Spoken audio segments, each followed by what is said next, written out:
வணக்கம் நண்பர்களே. இந்த வீடியோவில் வந்து ஒரு முக்கியமான லைஃப் அட்வைஸ் வந்து அண்ணன் கொடுக்க போகிறேன். ஸோ கேட்டுக்கோங்க நல்லா காது வச்சு. அவ்வளவுதான், நம்மள முடிச்சு விட்டீங்க போங்க. ஸோ என்னன்னா, ஒருத்த வந்து வெள்ளேந்தி கைஸ் இந்த ஊர்லயே. அது வந்து நம்ம என்ன வச்சுக்குவோம், நீங்கள் இந்த வீடியோ பார்க்குற நீங்கள். ஸோ நீங்கள் என்ன பண்ணுறீங்க, உங்கள் ஃப்ரெண்ட்ஸ் கிட்ட எல்லாத்தையுமே கைண்டாக இருக்கிறீங்க. சம்டைம்ஸ் நீங்கள் அவங்கள வந்து ரோஸ்ட் பண்ணுறீங்க. அது வந்து அவங்க வந்து ரொம்ப பேடா எடுத்துக்கிட்டு உங்க மேலேயே ஒரு வன்மத்திலேயே சுத்திட்டு இருப்பாங்க. வெளியெல்லாம் காட்டவே மாட்டாங்க கைஸ். அப்பப்போலாம் லைட்டா எப்ப மட்டும் துப்புவாங்க வன்மத்தை. அப்போ வந்து நம்மளுக்கு தெரியாது, நம்ம ஃப்ரெண்டு நம்மளை கலாய்க்கிறாண்டா அப்படின்னு விட்டுருவோம். ஆனா அவங்க பியூர் வன்மத்தை கக்குறாங்கன்னு லாஸ்ட்ல தான் தெரியும் கைஸ். அப்போ வந்து நம்மளும் அப்படி பண்ணிட்டு ஜாலியா சுத்திட்டு இருப்போம். ஆனா நீங்க வந்து ரொம்ப ஃபன்னி கையா மட்டும் இருந்துடாதீங்க உங்க கேங்ல.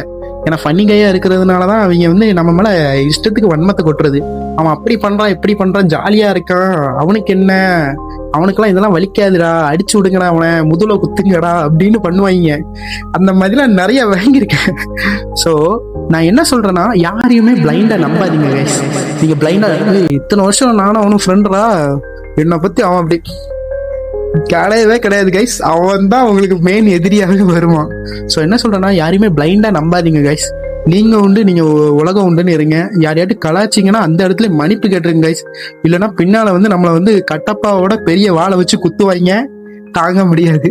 ஸோ என்ன சொல்றேன், நீங்களா இருங்க, அதே இடத்துல கொஞ்சம் பார்த்துருங்க.